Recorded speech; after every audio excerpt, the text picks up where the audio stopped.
Montague Fresh started in 1948 when my father bought the current property that we're on now, and we supplied hospitals throughout Australia for a period of 15 or 20 years, and then in the early 50s we started planting apples. And since then we've become one of the largest growers in Australia. We have approximately about 100 apple growers throughout all states of Australia that grow on our behalf, and we probably grow about 15% of what we sell.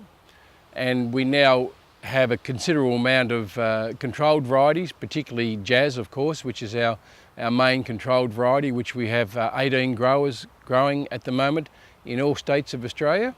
We supply all the major supermarkets, Woolworths and Coles and Aldi, and all the major independent suppliers throughout the country.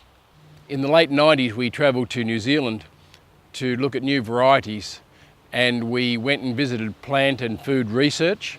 They've just been fantastic to us over the last 15 years. Whenever we go there probably once or twice every year. They've accommodated us. They've shown us all their different rootstocks, all the new varieties, even some of the future ones that are being developed over the next 10 to 15 years. Couldn't speak highly enough of their assistance and their fanaticism, if that's the word for it, their excitement and their passion for doing things really well. And they have such a long-term view of things, because you really only want another apple variety perhaps coming along every 15 years.